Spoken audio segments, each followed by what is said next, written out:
مسلمان ہو کر۔ وما ربک بغافل عما تعملون، اور تمہارا رب تمہارے کاموں سے غافل نہیں ہے۔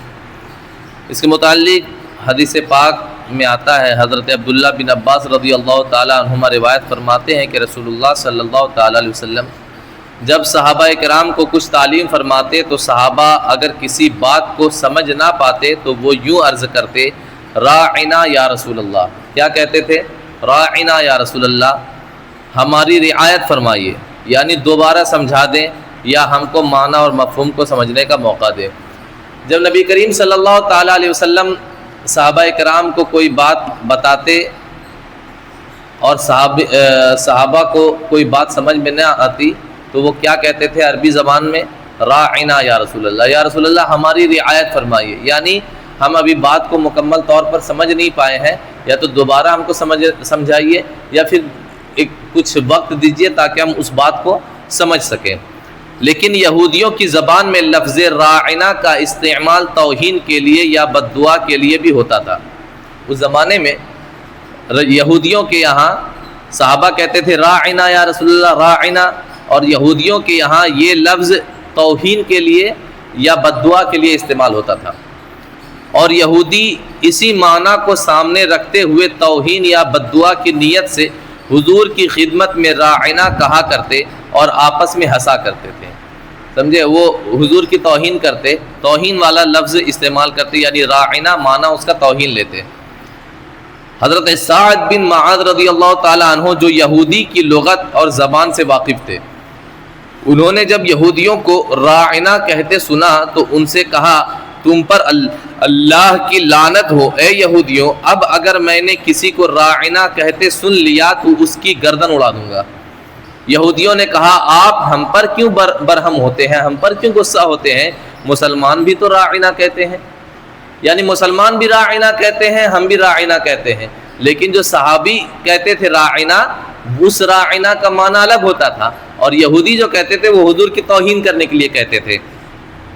اسی وجہ سے حضرت سعد نے کہا تھا کہ اگر تم یہودیوں کو، اگر کسی کو بھی میں نے راعنا کہتے ہوئے سن لیا تو میں گردن اڑا دوں گا۔ تو اس نے اعتراض کیا۔ اس بات کو سن کر حضرت سعد بن معاذ کو بڑا غم ہوا کہ ہاں ہم بھی راعنا کہتے ہیں، اور وہ اسی وقت رسول اللہ صلی اللہ تعالیٰ علیہ وسلم کی خدمت میں حاضر ہوئے اور یہودیوں سے کی ہوئی باتوں سے آگاہ کیا کہ یا رسول اللہ ابھی میرے ایک یہودی سے بات ہوئی ہے، ایسی ایسی بات ہوئی ہے۔ اسی موقع پر اللہ تبارک و تعالیٰ نے یہ آیت نازل فرمائی جس میں مسلمانوں کو راعنا کہنے سے منع کیا گیا، اور اس معنی کا دوسرا لفظ انظرنا کہنے کے لیے حکم دیا گیا، یعنی کہا گیا اے مسلمانوں اب تم لفظ راعنا کہنا چھوڑ دو، بلکہ لفظ راعنا کی جگہ پر دوسرا لفظ کہو انظرنا، یا رسول اللہ ہماری حال پر نظر کیجیے، آپ تو علم و فہم والے ہیں، آپ بہت زیادہ علم و فہم والے ہیں، آپ الف لام میم سنتے ہیں اور سمجھ جاتے ہیں کہ اس کا مفہوم کیا ہے، ہم نہیں سمجھ سکتے، یا رسول اللہ ہماری رعایت فرمائیے، ہم کو سمجھا دیجیے بات۔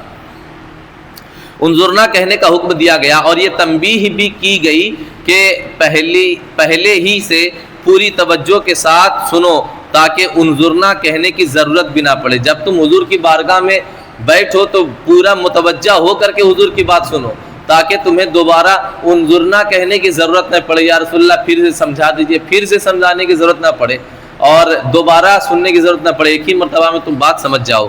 چنانچہ ارشاد باری تعالیٰ ہے، یا ایھا الذین آمنوا لا تقولوا راعنا وقولوا انظرنا واسمعوا وللکافرین عذاب علیم، اے ایمان والو راعنا نہ کہو، یوں عرض کرو کہ حضور ہم پر نظر کرم فرمائیے اور پہلے ہی سے باغور سنو، یعنی کہ پہلے سے ادھر ادھر تھے، پھر جب حضور کی بات ختم ہو گئی تو کہہ رہے ہیں کہ انظرنا، دوبارہ ہم سمجھائیے، پہلے ہی سے باغور سنو، اور کافروں کے لیے دردناک عذاب ہے، جو توہین والا لفظ استعمال کرتے ہیں ان کے لیے دردناک عذاب ہے۔ اس آیت سے یہ معلوم ہوا کہ وہ لفظ جس میں توہین کا شائبہ بھی ہو، جس میں ہلکا سا شبہ بھی ہو کہ اس لفظ سے توہین رسالت ہو سکتا ہے، تو اس لفظ کو نبیوں اور رسولوں کے حق میں استعمال کرنا منع ہے۔ جیسا کہ جمعہ کے دن میں تقریر بھی ہوئی کہ بال نہ کہو، بلکہ حضور کا بال ہے یہ منہ مبارک شریف کہو۔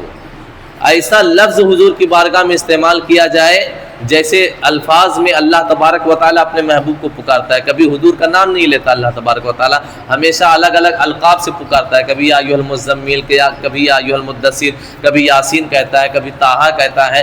تو حضور کو اللہ تبارک و تعالیٰ نے الگ الگ القابات سے پکارا، لہٰذا اچھے اچھے القابات سے پکارو، نام لے کر کے نہ پکارو، کوئی ایسا لفظ استعمال نہ کرو جس میں توہین کا یا بے ادبی کا شائبہ پایا جاتا ہو، ہلکی سی جھلک بھی پائی جاتی ہو، اگرچہ تمہارے دل میں وہ معنی نہ ہو لیکن پھر بھی اس لفظ سے بچا جائے۔ یہ ہے حضور کی بارگاہ۔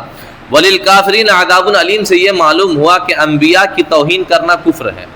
وَلِلْكَافِرِينَ آگے قرآن پاک نے کہا ہے وَلِلْكَافِرِينَ عَذَابٌ علیم، اس سے پتہ چلا کہ انبیاء کی توہین کفر ہے جس کی سزا دائمی دردناک عذاب ہے، اس کو ہمیشہ عذاب میں جلتے رہنا ہے۔ ان الذين يؤذون الله ورسوله لعنهم الله في الدنيا والاخره واعد لهم عذابا مهينا۔ قرآن پاک کی آیت ہے بے شک جو ایذا دیتے ہیں یعنی تکلیف دیتے ہیں اللہ اور اس کے رسول کو، ان پر اللہ کی لعنت ہے دنیا اور آخرت دونوں میں، اور اللہ نے ان کے لیے ذلت کا عذاب تیار کر رکھا ہے۔ عذاب میں جانا تو یہ خود ذلت ہے، لیکن ذلت بھری عذاب جس کو اللہ پاک فرما رہا ہے وہ کیسا عذاب ہوگا۔ حضرت ابو سعید خدری رضی اللہ تعالیٰ عنہ فرماتے ہیں کہ ہم رسول اللہ صلی اللہ تعالیٰ علیہ وسلم کی بارگاہ میں حاضر تھے، اور اس وقت آپ مال غنیمت تقسیم فرما رہے تھے۔ جب جنگ ہوا کرتی تھی تو جنگ ہونے کے بعد جو کفار و مشرکین مال چھوڑ کر بھاگ جایا کرتے تھے تو ان کے جانور وغیرہ ضبط کر لیے جاتے تھے، ان کے مال ضبط کر لیے جاتے تھے۔ تو یہ جنگ کا ایک رول ہوا کرتا تھا، اصول ہوا کرتا تھا۔ تو جو مال آتا تھا حضور کیا کرتے تھے، اس مال کو صحابہ کرام میں تقسیم کیا کرتے تھے۔ تو حضور صلی اللہ تعالیٰ علیہ وسلم مال غنیمت تقسیم فرما رہے تھے، اسی درمیان قبیلہ بنو تمیم کا ذوالخویسرہ نامی ایک آدمی آیا اور کہنے لگا اے اللہ کے رسول انصاف سے کام لو۔ اللہ کا رسول بھی مان رہا ہے اور یہ بھی مان رہا ہے کہ حضور انصاف سے کام نہیں لے رہے۔ حضور سے کہتا ہے کہ حضور آپ جو ہے وہ اے اللہ کے رسول بنو تمیم کا ایک شخص تھا، بنو تمیم ایک قبیلہ ہے، قبیلے کا ایک شخص تھا، اس کا نام ذوالخویسرہ تھا۔ تو وہ کہتا ہے اے اللہ کے رسول انصاف سے کام لو، انصاف سے کام لو، سب کو برابر برابر بانٹیے، کسی کو زیادہ کسی کو کم مت دیجیے۔ وہ یہ اعتراض کرتا ہے۔ رسول اللہ صلی اللہ تعالیٰ علیہ وسلم نے فرمایا تیری خرابی ہو، تجھے ہلاکت ہو، اگر میں انصاف نہیں کروں گا تو پھر کون انصاف کرے گا؟ میں اللہ کا نبی ہوں، میں اللہ کا رسول ہوں، مجھے لوگوں نے امین مانا ہے، مجھے لوگوں نے سب سے بڑا عادل مانا ہے، اگر میں انصاف نہیں کروں گا تو پھر کون انصاف کرے گا؟ اذن لی فیہ، اگر میں انصاف نہیں کروں تو انصاف کون کرے گا؟ حضرت عمر فاروق رضی اللہ تعالیٰ عنہ نے عرض کیا یا رسول اللہ، کہا یا رسول اللہ اذن لی فیہ فاضرب عنقہ، یا رسول اللہ یہ آپ پر شک و شبہ کر رہا ہے، آپ کے انصاف پر یہ شک کر رہا ہے، آپ مجھے اجازت دیجئے فوراً اس کی گردن مار دوں گا۔ حضرت عمر فاروق کہتے ہیں آپ مجھے اجازت دیں تو میں اس کی گردن اڑا دوں فوراً، یہ آپ پر اعتراض کر رہا ہے، آپ پر شک و شبہ کر رہا ہے اور اعتراض باندھ رہا ہے۔ رسول اللہ صلی اللہ تعالی علیہ وسلم نے فرمایا جانے دو، کیونکہ اس کے اور بھی ساتھی ہیں اور وہ ایسے ہیں کہ تم اپنی نمازوں کو ان کی نمازوں کے مقابلے میں حقیر جانو گے۔ حضور فرماتے ہیں کہ تم اس کو مار کر کے کیا فائدہ، اس کے جیسے بہت سارے ساتھی ہیں اس کے، اور یہ ایسے دکھیں گے تم کو کہ تم اپنی نمازوں کو، حضرت عمر سے کہہ رہے ہیں، آپ سمجھ لیں حضور نے حضرت عمر سے کہا ہے۔ حضرت عمر حضرت ابو بکر کے بعد سب سے افضل خلیفہ دوسرے خلیفہ ہیں، حضور کے خلیفہ ہیں، حضور کے سجادہ نشین ہیں۔ کیا کہتے ہیں اے عمر اس کو جانے دو، ایک کو مار کر کے کوئی فائدہ نہیں ہونے والا، کیونکہ اس جیسے بہت لوگ ہیں اور ایسے ہیں دکھاوے میں تو یہ ایسی نماز پڑھیں گے کہ تم اپنی نماز کو اے عمر، تم اپنی نماز کو ان کی نمازوں کے سامنے حقیر سمجھو گے، چھوٹا سمجھو گے کہ میری نماز تو کچھ ہے ہی نہیں کہیں گے۔ کہتے ہیں حضور کی ان کی نمازوں کو ان کی نمازوں کے مقابلے میں حقیر جانو گے اور اپنے روزوں کو ان کے روزے کے آگے حقیر سمجھو گے، تم سمجھو گے ان کے روزوں کے سامنے تو میرا روزہ کچھ ہے ہی نہیں۔ ہاں یہ لوگ قرآن بہت پڑھیں گے، یہ لوگ قرآن بہت پڑھیں گے لیکن وہ ان کے حلق سے نیچے نہیں اترے گا۔ قرآن تو پڑھیں گے ضرور لیکن ان کے حلق سے نیچے نہیں اترے گا۔ آج بھی آپ زمانے میں گھوم جائیے، ہم ہی لوگ کو لوگ تانا دیتے ہیں، وہی لوگ ٹھیک ہے نماز بھی اچھے سے پڑھتے ہیں, روزہ بھی بہت اچھے سے رکھتے ہیں, اور اس کے بعد جو ہے قرآن پاک بھی بہت اچھے سے پڑھتے ہیں, بہت زیادہ تلاوت کرتے ہیں.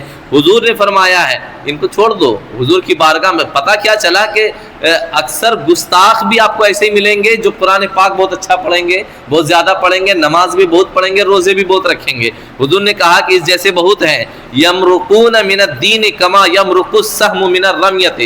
حضور نے آگے ارشاد فرمایا کہ تم ان کی نمازوں کو, ان کے روزوں کو, ان کی تلاوتوں کو نہ دیکھو. کیوں نہ دیکھو؟ یہ لوگ دین سے ایسے نکل جائیں گے جیسے تیر کمان سے نکل جاتا ہے. یہ لوگ دین سے ایسے نکل جائیں گے جیسے تیر کمان سے نکل جاتا ہے. اور یہ حوالہ کہاں میں ہے؟ بخاری شریف کے حوالے سے پیش کرتے ہیں, جلد اول صفحہ نمبر 509 کتاب المناقب سے یہ حدیث پیش کرتے ہیں. گویا کہ یہ حدیث پاک ہے, آپ سمجھ لیں بخاری شریف قرآن پاک کے بعد پوری دنیا میں سب سے معتبر کتاب, آسمانی کتابوں کے بعد سب سے معتبر کتاب اگر کوئی مانی جاتی ہے تو وہ بخاری شریف مانی جاتی ہے. اور اس بخاری شریف میں یہ حدیث پاک نقل ہے. اس کتاب میں جتنی بھی احادیث کریمہ پیش کی جائیں گی وہ سب کے سب بخاری شریف کی پیش کی جائیں گی. یعنی جو بھی بات پیش کی جا رہی ہے سب معتبر اور سب سے صحیح بات پیش کی جا رہی ہے. تو یہ صحابی سے حضور نے فرمایا کہ تم اپنی نمازوں کو حقیر سمجھو گے, لہٰذا عام انسان اگر اپنی نماز کو دوسروں کے سامنے حقیر سمجھ رہا ہے تو اسے کوئی مطلب نہیں. تو جو حضور کے بارگاہ کا گستاخ ہوگا وہ ایسے ہی ہوا کرتا ہے. اللہ پاک سے ہمیشہ دعا کرے کہ اللہ پاک ایسے لوگوں سے ہمیں بچائے. مذکورہ آیت میں یہ ہے ان الذین یؤذون اللہ, بے شک وہ لوگ جو تکلیف دیتے ہیں اللہ اور اس کے رسول کو. اللہ کو تکلیف دینا تو ناممکن ہے, کوئی اللہ کو بھلا تکلیف دے سکتا ہے؟ ہم آپ کو تکلیف دینا چاہیں گے, کیسے تکلیف دیں گے؟ آپ کو پر ڈنڈا ماریں گے یا آپ کو مطلب جو ہے برا بھلا کہیں گے؟ اللہ کو کوئی کیسے تکلیف دے سکتا ہے؟ اللہ پاک تو جسم و جسمانیت سے پاک ہے, وہ ہر چیز سے پاک ہے, بے نیاز ہے, تو اس کو کیسے کوئی تکلیف دے سکتا ہے؟ تکلیف کا احساس تو انسان کرتا ہے, اس لیے کہ حواس خمسہ ظاہرہ, حواس خمسہ ظاہرہ کہتے ہیں کس کو؟ قوت شامہ, لامسہ, ذائقہ, باصرہ اور سامعہ. یعنی سونگھنے کی قوت یہ انسان کے اندر پائی جاتی ہے, چھونے کی قوت یہ انسان کے اندر, چکھنے کی قوت انسان کے اندر, دیکھنے اور سننے کی قوت یہ سب انسان کی صفت ہے. اور اللہ پاک سونگھنے وغیرہ سے جو ہے صفتوں سے پاک ہے, لہذا اللہ کو کوئی تکلیف نہیں دے سکتا. اور سننے کی قوت انسان کے ساتھ ہے جس سے انسان سردی, گرمی اور رنج و غم کا احساس کرتا ہے, مگر اللہ تبارک و تعالیٰ کی ذات ہر احساس سے پاک ہے اور اس کو کوئی اذیت دے بھی نہیں سکتا ہے. لیکن باری تعالیٰ نے اذیت اور تکلیف کو اپنی طرف منسوب کیا. کیوں؟ جس سے یہ بتانا مقصود ہے کہ جو رسول کو ایذا دیتا ہے گویا کہ اس نے اللہ تبارک و تعالیٰ کو تکلیف پہنچائی ہے. جو اللہ کے رسول کو تکلیف پہنچاتا ہے وہ اللہ تبارک و تعالیٰ کو تکلیف پہنچاتا ہے. اللہ تبارک و تعالیٰ نے رسول اللہ صلی اللہ تعالیٰ علیہ وسلم کی اذیت کو اپنی اذیت سے تعبیر فرمایا اور حضور کی شان محبوبیت کا اظہار فرمایا تاکہ کوئی اس قدر قبیح اور گھنونے کام کی طرف مائل نہ ہو اور یہ سمجھ جائے کہ اللہ کے رسول کے ساتھ جو محبت کرتا ہے وہ اللہ سے محبت کرتا ہے, اور جو اللہ کے رسول کی گستاخی کرتا ہے گویا کہ اس نے اللہ تبارک و تعالیٰ کو تکلیف پہنچائی اور اس کا ٹھکانہ جہنم ہے. اللہ تبارک و تعالیٰ ہمیں نیک عمل کرنے کی توفیق عطا فرمائے.